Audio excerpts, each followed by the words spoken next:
La revista El Doctor en Casa presenta a Vivi Landó en el programa El Doctor en Casa TV.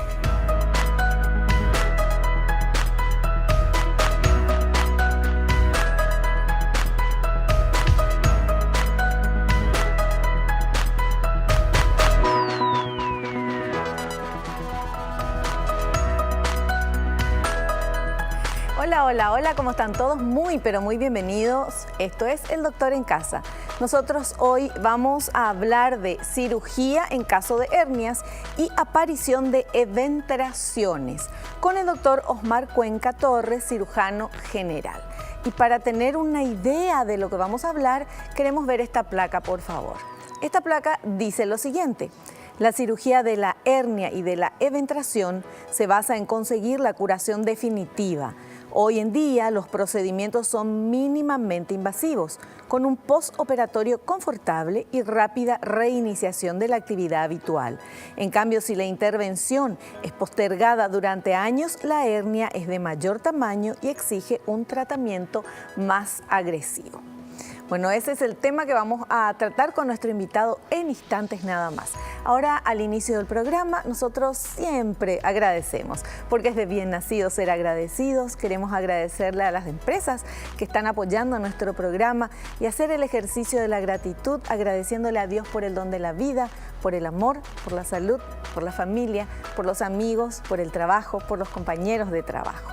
Yo agradezco por vos que estás viendo el programa y juntos vamos a aprender algo sobre la cirugía en casos de hernias y aparición de eventraciones con el doctor Osmar Cuenca Torres. Hacemos un pequeño corte, saludo a nuestro invitado y enseguidita estamos de vuelta.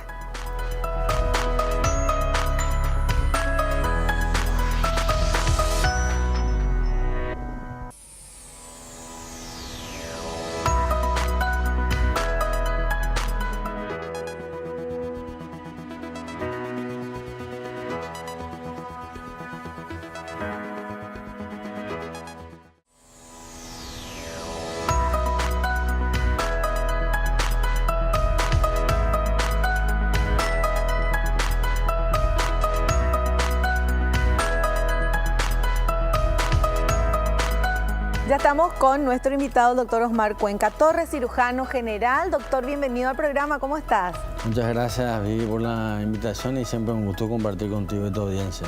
Un placer tenerlo acá y vamos a hablar un poquito. Cirugía en caso de hernias, eso entendemos lo que es, pero aparición de eventraciones. ¿Qué es eventraciones, doctor? Bueno, básicamente una eventración es una hernia que aparece sobre una incisión que recibió el paciente después de una cirugía. Vale decir que un paciente que fue operado, el sitio donde se hizo la apertura, esa cicatriz falla por algún motivo, entonces desarrolla una hernia y que se le llama eventración o hernia incisional. O sea, se hizo una cirugía de lo que sea. Sí, por ejemplo. Y le puede aparecer una hernia en la cicatriz. En la cicatriz. Falla la sutura, ¿verdad? El cierre que se hizo. Falla el médico, doctor. No, en realidad hay muchos factores. También puede ser como no era el médico, sí. está sujeto, ¿verdad? a eso, errores de técnica, el material que se utiliza a lo mejor puede ser que no sea el mejor, ¿verdad? Pero lo más importante es el sustrato del paciente, ¿verdad? Muchas veces pacientes que son pacientes oncológicos, pacientes que tienen una infección, que se operan de urgencia, tienen una mayor predisposición a que esa cicatriz no sea la mejor. Entonces en el postoperatorio falla esa cicatrización. O sea, lo que falla es la cicatrización. Es la cicatrización. No es que le cosieron mal, como yo entendía al inicio, perdón. Es una falla en la cicatrización porque eso es algo que aparece posterior o alejado al evento quirúrgico. Entonces empieza a aparecer a partir del mes, puede ya aparecer, ¿verdad? Una herniación que es un bulto sobre la cicatriz que tiene el paciente, es una falla en la cicatrización, una falla en el cierre de la pared abdominal. Justo le iba a preguntar, ¿es un bulto, es una cosa hacia afuera de la cicatriz o uno siente que hacia abajo hay un bultito? Ya. Como en una cirugía, en una intervención quirúrgica, uno hace una incisión para acceder a la cavidad abdominal. Eso se cierra, entonces se produce una disrupción, una apertura de la línea de sutura de manera alejada por una falla de la cicatrización, como te había dicho. Entonces eso hace que parte del contenido del abdomen pase a través de ese defecto que hay en la pared abdominal y se manifiesta clínicamente como un bulto sobre una cicatriz. Ya, perfecto. Bueno, tenemos material. Vamos con este primer material, por favor, que habla de los factores predisponentes y desencadenantes de la hernia, que es el tema que vamos a hablar hoy. A ver. Factores predisponentes y desencadenantes de la hernia. Entre los predisponentes están herencia. 25% de los pacientes presentan tendencia heredofamiliar. Edad. La hernia inguinal indirecta presenta porcentaje de incidencia más alta entre los 15 a 20 años por los ejercicios físicos. La hernia directa es más frecuente en la edad adulta, rara en niños. Sexo. La hernia inguinal indirecta es más frecuente en hombres que en mujeres en relación de 9 a 1. La hernia directa es rara en mujeres. Obesidad. Entre los factores desencadenantes está el aumento de la presión intraabdominal como principal. Otros son estreñimiento, estrechez uretral en la mujer, síndrome prostático en el hombre, bronquitis crónica, enfisema pulmonar, asma, levantamiento de pesas. Bueno, hay que hacer una pequeña diferenciación entre lo que es una eventración, ¿no?, como ya lo habíamos comentado previamente, y lo que son las hernias primarias en ciertas regiones anatómicas, clásicamente en la región inguinal, en la región umbilical, en la línea media de la pared abdominal, que son sitios o zonas que se llaman zonas herniógenas. Son zonas que se predisponen a que aparezca esta enfermedad por diversos factores predisponentes, ¿verdad? Como por lo que citaste, ¿verdad? Lo heredofamiliar siempre está presente, y factores que desencadenan, que hacen que aparezca ante cierta circunstancia esta enfermedad. Hoy en día es bien conocido el mecanismo de producción, ¿verdad?, que se produce por una alteración propia ya del tejido. Se llama herniosis o colagenosis, donde el tejido de los músculos de las fascias se encuentran ya debilitados. Entonces se suman factores. Cualquier aumento de la presión intraabdominal de manera sostenida en el tiempo. Situaciones como el embarazo, tos crónica, un paciente que tenga un problema de constipación que le haga hacer esfuerzos continuos, eso hace que aumente la presión intraabdominal. Pacientes que tienen afecciones respiratorias crónicas o pacientes que tienen afecciones prostáticas, donde hay que hacer un esfuerzo continuo para miccionar, defecar, eso hace aumentar la presión dentro del abdomen. Y en una zona débil, anatómicamente ya constituida, como son la región inguinal, el ombligo, hace que entonces aparezca en ese sitio la herniación, que es lo mismo, es un defecto en la pared abdominal que permite el paso de parte del contenido abdominal a su través y se manifiesta como un bulto sobre la pared abdominal. Y va a tener la denominación del lugar donde se encuentra. Si es en el ombligo, va a ser una hernia umbilical. Si es por encima del ombligo, una hernia epigástrica. Lo más clásico son las hernias inguinales en la región de la ingle, ¿verdad? Que es una zona anatómicamente débil, porque el ser humano, al adoptar la posición de pie, hace que esta zona quede desprotegida y todo el peso de la cavidad, del contenido en la cavidad abdominal descansa en esa zona.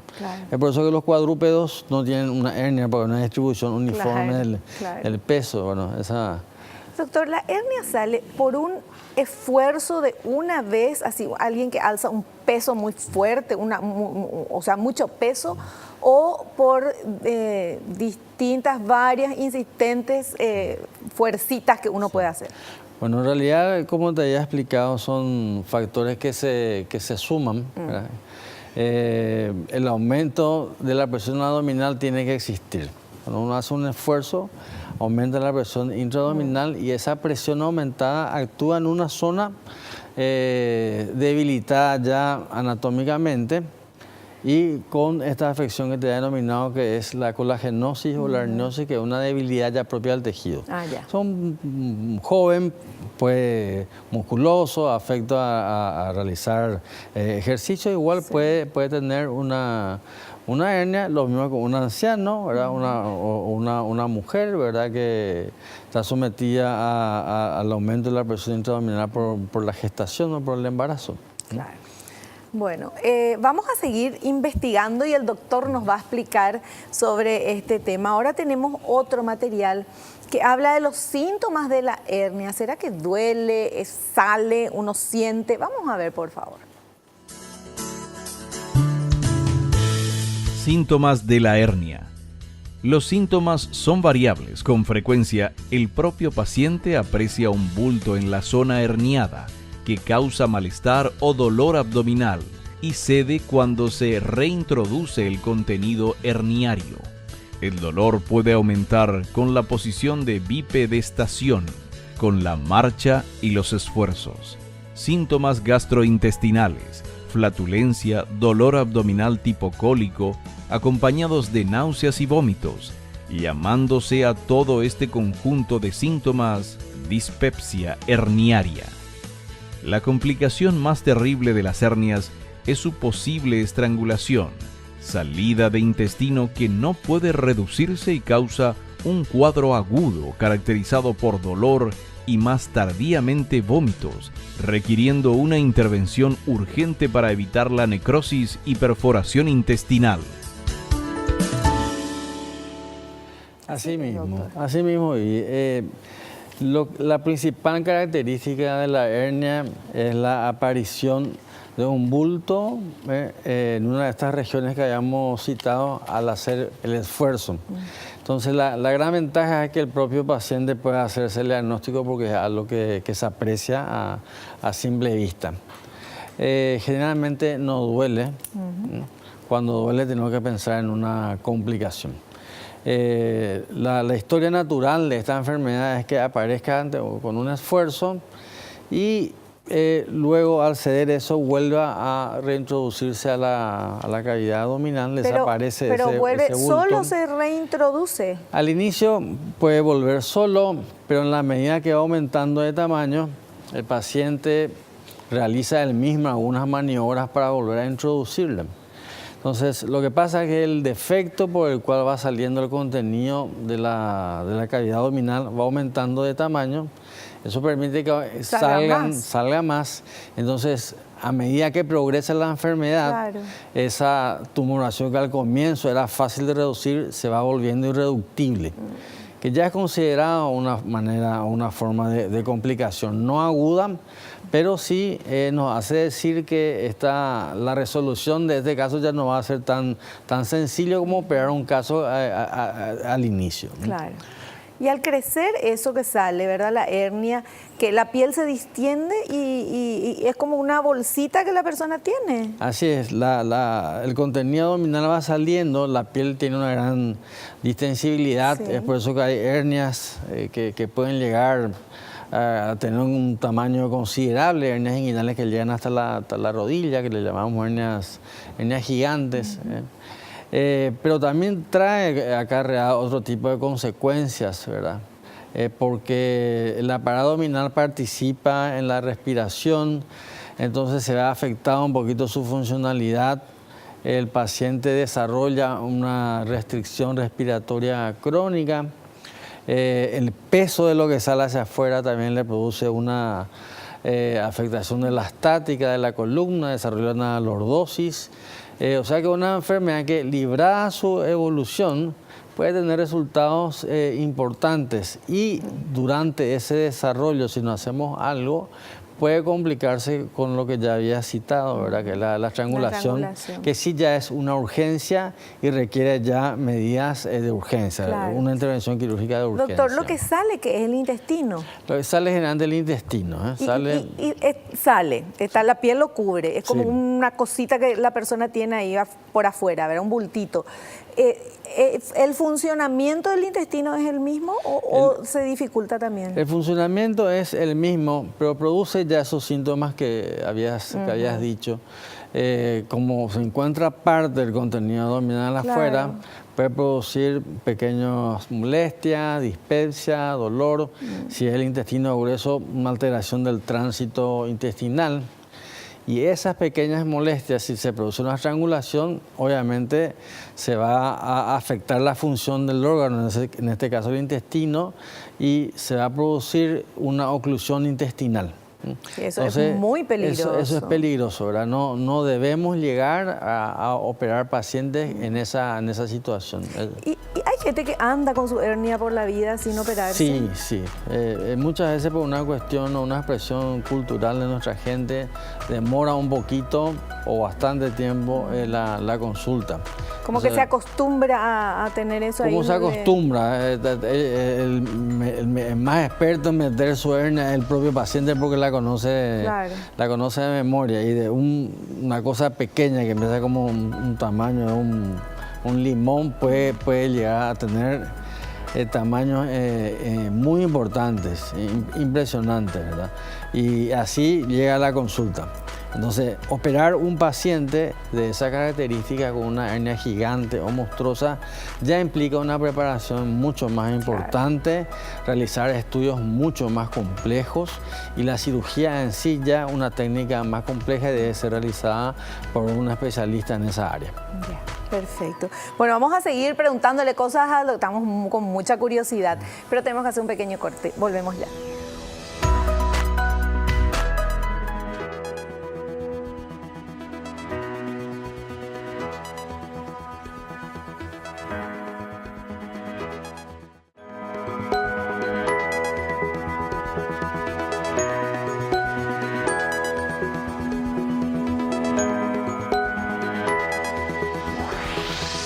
Seguimos charlando con nuestro invitado, el doctor Osmar Cuenca Torres. Nuestro tema de hoy, cirugía en caso de hernias y aparición de eventraciones. Ya nos estuvo explicando el doctor por qué sale la hernia, puede salir la hernia. Qué importante es que cuando uno se da cuenta de que ahí en el lugar de la cicatriz o lo que sea, hay un bultito, acudir al médico porque evidentemente como todas las cosas tomadas a tiempo son las soluciones más rápidas, es menos complicada que acostumbrarte a vivir con tu hernia y después que puedan haber complicaciones como la estrangulación, ¿verdad? Que ahí ya eso es muy grave, doctor. Sí, pasa que se ven afectadas también otras enfermedades que puede tener el paciente. Ya pasamos en una condición de urgencia. Ya no es solamente una hernia, sino que es una oclusión intestinal.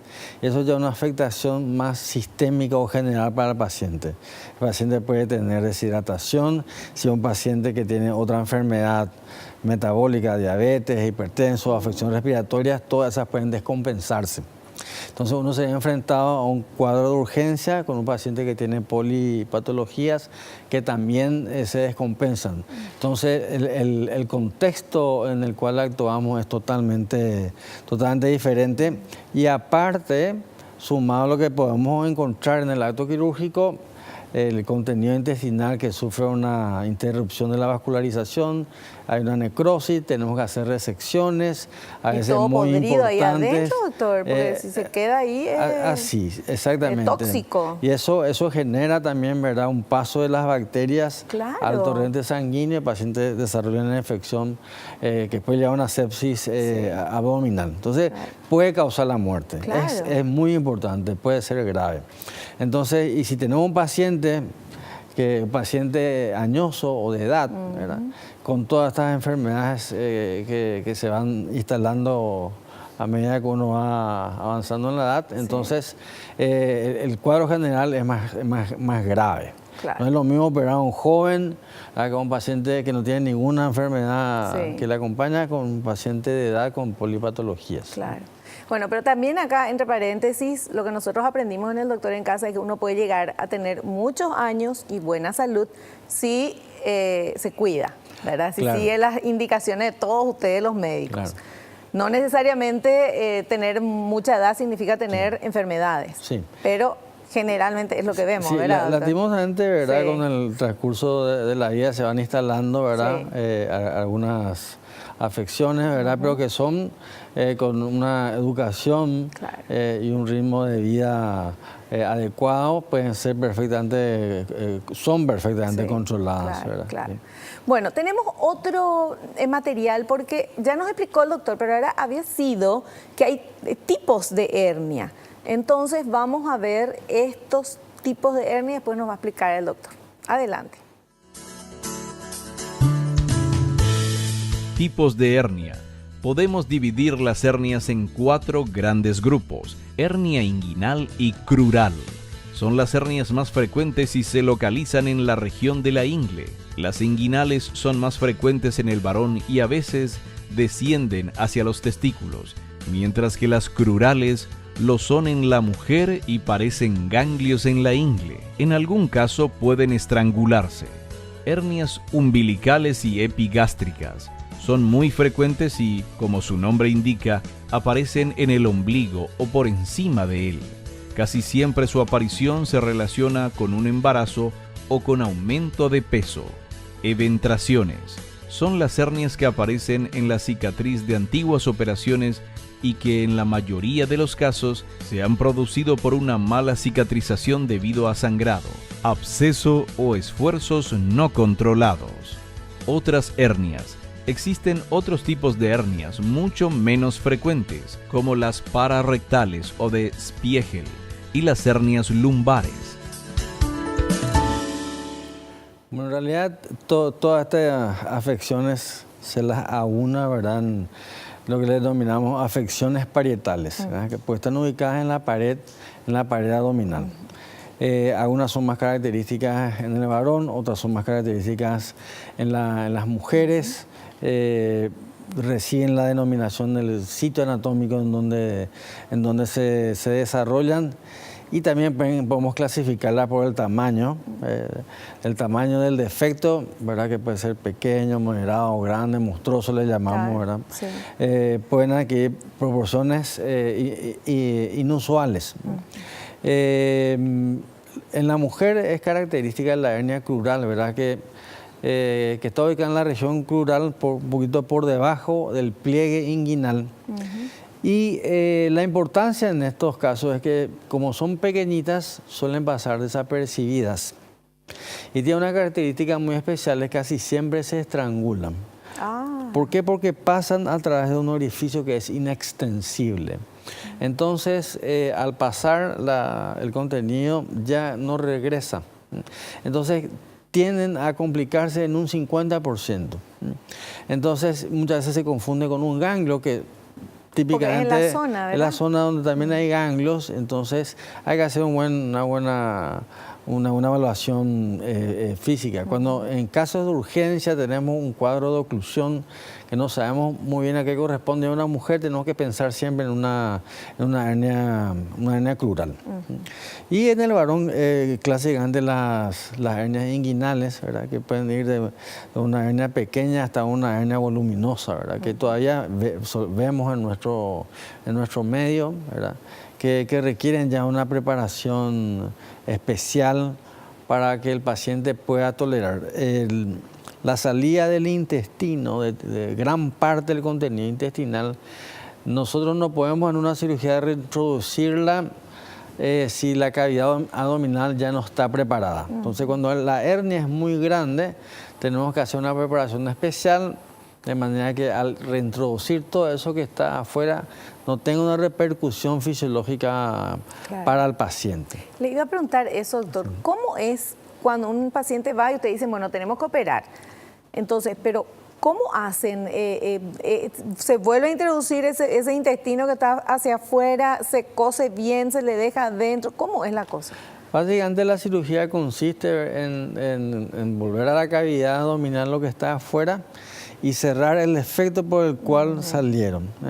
Y para eso hoy en día ya no hacemos unir los tejidos que se separaron, sino lo que hacemos es colocar un material protésico que es biocompatible con el organismo, Entonces lo que hacemos es como poner colocamos una malla de un material que hay diversas opciones en el mercado. Sí.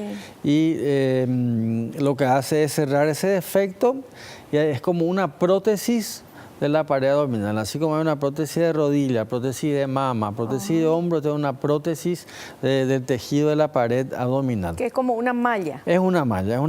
Que le ponen en la pared abdominal, sí, por adentro. Se puede poner por diversas formas. Sí. Uno puede colocar por vía anterior, posterior, abordaje abierto, laparoscópico. Claro, pero la cuestión es que se refuerza esa pared para que no se haga el agujerito otra vez, ¿verdad? Utilizaste la palabra clave, que es un refuerzo, un refuerzo de la pared abdominal. Entonces, esa zona debilitada, nosotros la reforzamos, la reemplazamos con esa malla, como es conocido popularmente, un material protésico que tiene la característica que es biocompatible. O sea, que el organismo lo acepta, lo incorpora, permite que el tejido crezca a través del mismo, entonces pues una fibrosis importante y ya se queda ahí. Claro. Hay diversos tipos de mallas en el mercado, las que se reabsorben, las que son permanentes, y las opciones son muy variables y va dependiendo un poquito del paciente, tiene costos también, ¿verdad? Muy variables, ¿verdad? Y uno ve la indicación de qué tipo de malla va a colocar de acuerdo a la situación clínica o del procedimiento quirúrgico que va a realizar. No se inventó todavía la malla que se pone en la pared abdominal y chupa toda la grasa y te deja flaco y sin panza. Y todavía no existe la malla ideal, ¿verdad? Lo importante es, ¿verdad?, llevar una vida saludable, evitar sedentarismo y hacer un poquito de ejercicio, ¿verdad? Totalmente. Sí. Doctor, y antes de la malla esta que se usa ahora, ¿cómo se hacía la operación? ¿Tenían que ir cosiendo todos los músculos? ¿Cómo era? Bueno, y en realidad lo que hacíamos era aproximar los tejidos que estaban separados, que permitía que el contenido del abdomen salga a través de ellos. ¿Qué pasaba? ¿Verdad? Eso generaba una alta tasa de recurrencia, o sea, la enfermedad volvía a aparecer. Claro. ¿Por qué? Porque el paciente tiene esto que te había dicho al comienzo, que es una enfermedad del tejido colagénico, una colagenosis. Entonces nosotros, tejido enfermo, estábamos tratando de suturar, entonces obviamente estaba condenado al fracaso. Claro. Las tasas de recurrencia o de que vuelva a aparecer la enfermedad son muy altas, del 15 al 20%. Con estas mallas no es que desaparecen tampoco las recurrencias, pero están en un nivel muy bajo, alrededor del 1 al 2%. Claro. Pero esto, para la gente que cose, para las mujeres, varones también que saben, es fácil yo me imagino así, ¿verdad? Es cuando tenés dos tejidos que están unidos con una costura y eso se abre, se cede, le volvés a coser, va a volver a ceder, puede volver a ceder. En cambio, si le pones un parche, ya es diferente. Es así mismo como estás explicando brillantemente. Brillantemente, caseramente. Sí. No, pero así es más fácil de entender, ¿verdad? Tal cual. Qué genial. Sí. Bueno, entonces, esto es ¿desde hace cuánto que se tiene estas mallas, doctor? Bueno, estas mallas en realidad son muy antiguas, ya del año 1940. Ay, Dios mío, ya empezó, pero todo evoluciona a un ritmo muy cambiante. Claro. O sea, la malla de 1940 no es la misma que ahora, es obviamente la misma, el concepto de hacer esta cirugía con una malla que se llama hacer una cirugía sin tensión, justamente, porque antes lo que se hacía era unir de manera tensa los tejidos, entonces al colocar una malla no hay tensión. Más o menos a partir de los 1980 empezó a popularizarse y a expandirse por todo el mundo. Entonces hoy en día ya prácticamente no se realiza ninguna cirugía de hernias o de penetraciones sin colocar una malla. Obviamente hay situaciones especiales cuando el defecto es muy pequeñito, menos de 2 centímetros.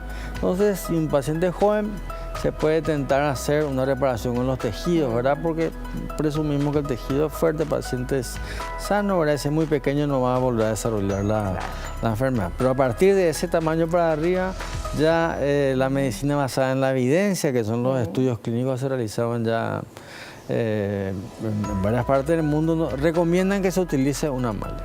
Perfecto. Perfecto. Bueno, tenemos que hacer, la musiquita nos indica, tenemos que hacer un corte, a la vuelta continuamos charlando con nuestro invitado.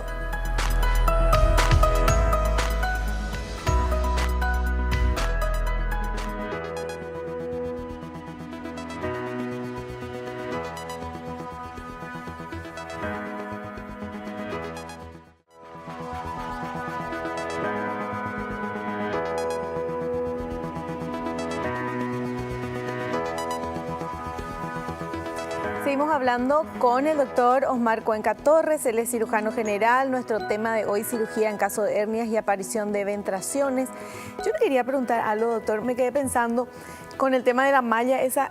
¿Hay diferencia en operar y curar o mejorar el tema de la hernia una persona delgada, una persona obesa que tiene más grasa abdominal? Bueno, evidentemente que las condiciones locales donde uno trabaja son diferentes.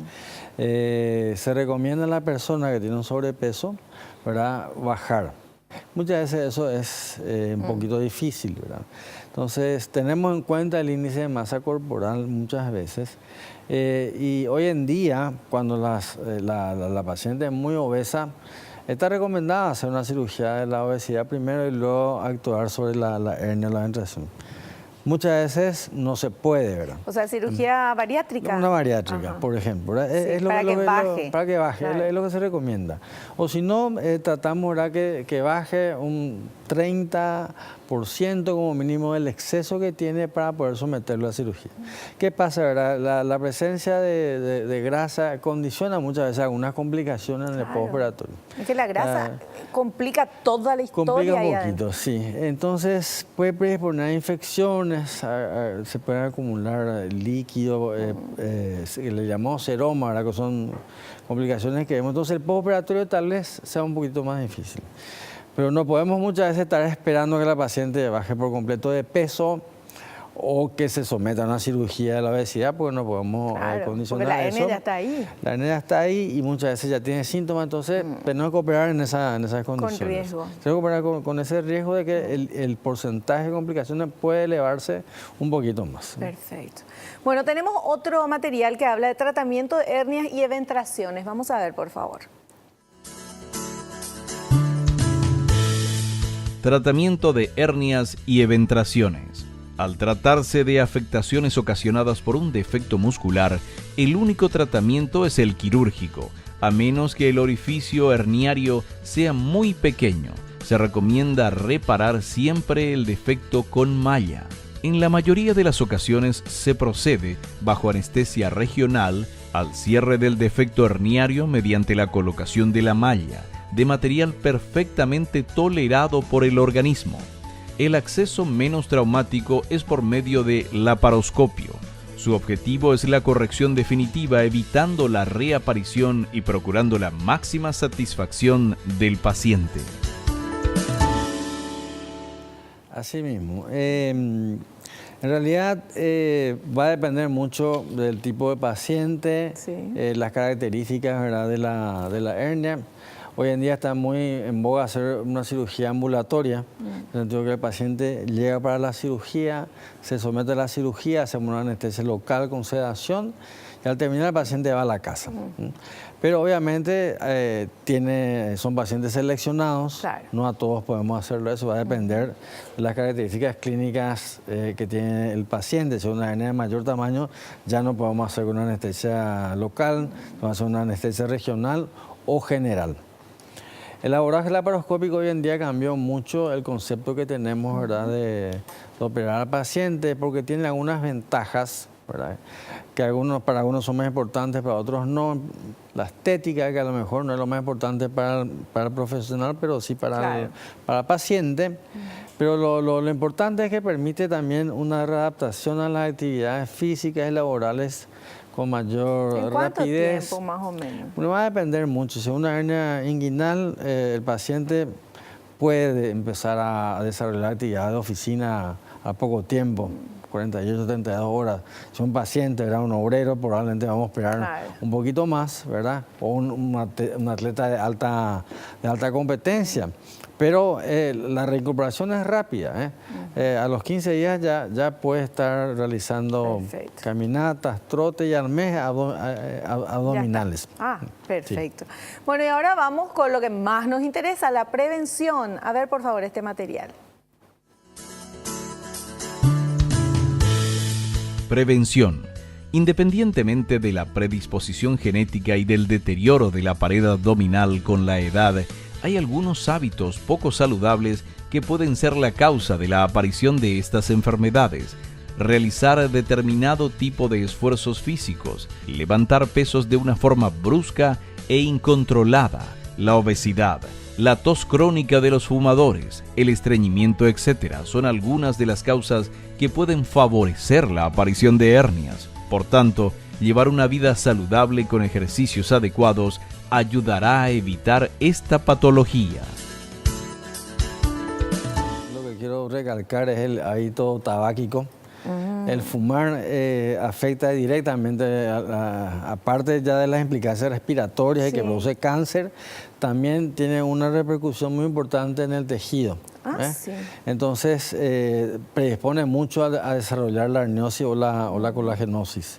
Hay algunas cosas que no vamos a poder evitar, ¿verdad? Pero, por ejemplo, el tabaco es algo que sí podemos prevenir, la obesidad. Habrá enfermedades que uno va a desarrollar como el aumento de la glándula prostática, y nosotros no podemos evitar eso. Pero en realidad la mejor prevención sería la que al percatarse de la aparición de una hernia, acudir rápidamente al médico y ser operado. Porque la mejor prevención es que no desarrolle una complicación, una estrangulación. Y que no sea grande más. Así mismo. Tenemos preguntas de la gente, vamos a ver, por favor, todo el mundo con mucha curiosidad, a ver esa primera consulta. Néstor de Capiatá dice, ¿qué preparación necesita el paciente para la operación de hernia? Bueno, eso es muy variable, hay guías de manejo, por ejemplo la norteamericana, que dice que un paciente joven, como Néstor, ¿verdad? Que no tiene ninguna afección conocida y que al examen clínico el médico no encuentra nada importante, puede ser llevado directamente a hacer las operaciones. Obviamente, por cuestiones médicos legales, es importante también que hagamos un pequeño screening, ¿verdad? Una analítica sanguínea, evaluar rápidamente cómo está el corazón, los pulmones. Y en pacientes que tienen una mayor edad y ya tienen una enfermedad conocida, obviamente la complejidad de los estudios que vamos a pedir va a ser mayor. Y también es muy importante el tipo de hernia que tienen, ¿verdad? Si es pequeña, tal vez no vamos a hacer grandes estudios, pero si tenemos una penetración muy importante, una hernia muy importante, para cirujanos muy importante hacer un estudio correcto, debemos hacer una tomografía computada ya, que nos va a dar una imagen verdadera de cómo está la pared abdominal, de lo que está afuera. Entonces nosotros planificamos la preparación para operar al paciente y el tipo de cirugía que vamos a realizar. Perfecto, perfecto. Súper claro. Doctor, yo quiero agradecer la presencia. Gracias por estar acá con nosotros, por explicarnos también todo con tanta paciencia para que entendamos. Muchísimas gracias. Gracias a vos, Vi, y siempre es un placer estar compartiendo con ustedes, realizar este tipo de programas que son educativos en realidad para nuestra gente. Muchísimas gracias. Lo esperamos en un próximo programa, doctor. Está bien. Nosotros hacemos un pequeño corte. A la vuelta vamos a estar con la licenciada Rosana Molas, nutricionista. ¿Qué le vamos a preguntar? ¿Qué comer para no tener hernia? No. ¿Qué comer después de operarnos? ¿Cómo hacer? Vamos a ver con ella. Volvemos ya.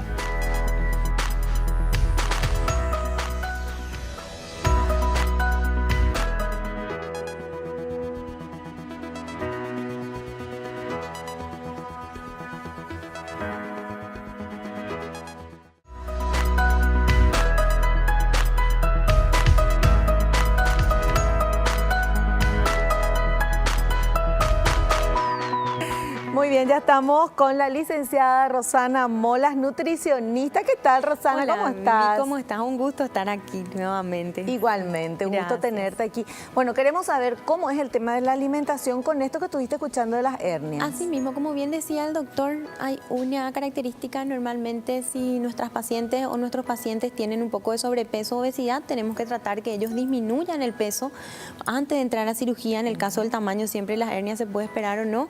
Y en el caso de que las mamis, porque muchas mamis después de tener bebés se quedan con un poco de hernia también, tenemos que tratar de que bajen de peso para poder acceder a la cirugía y tener facilidad de recuperación después.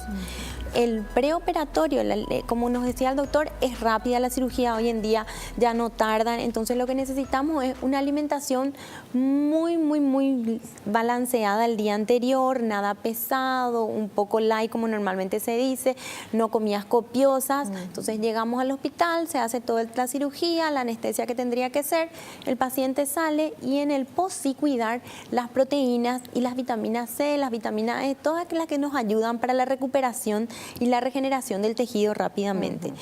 Y en ese periodo sí tendríamos que evitar, por ejemplo, alimentos que distiendan el abdomen, ¿sí?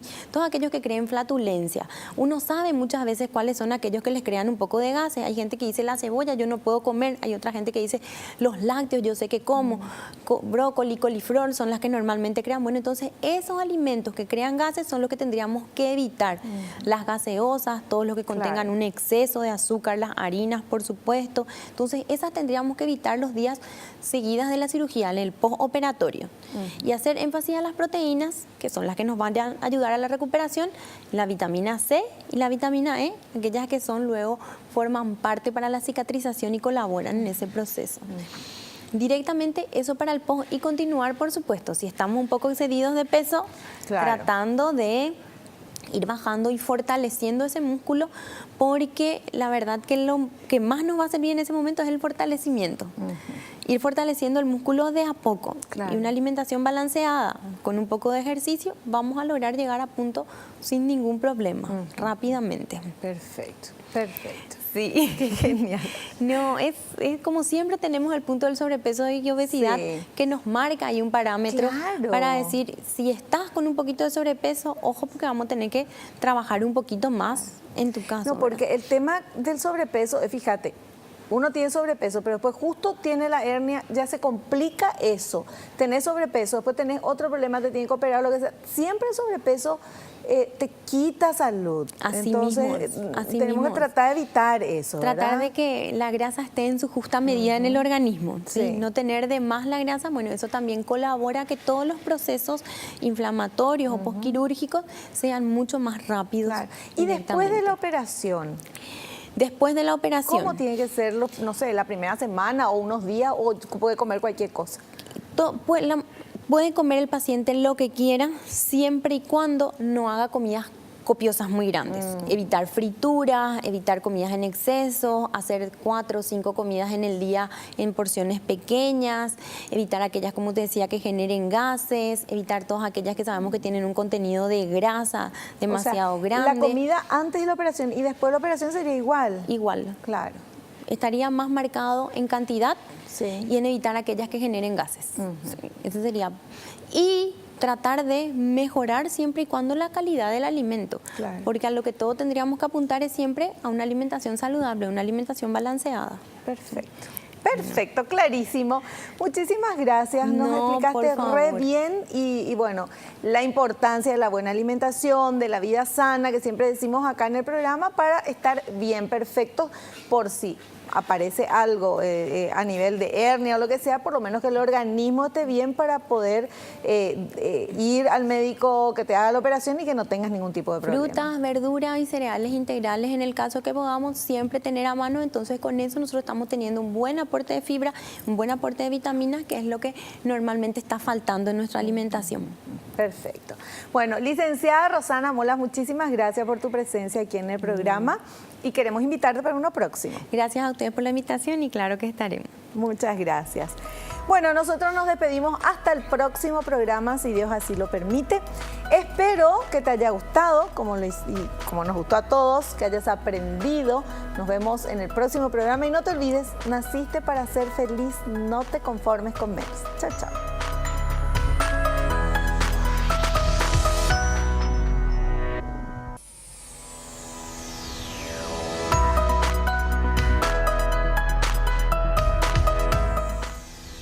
La revista El Doctor en Casa presentó a Vivi Landó en el programa El Doctor en Casa TV.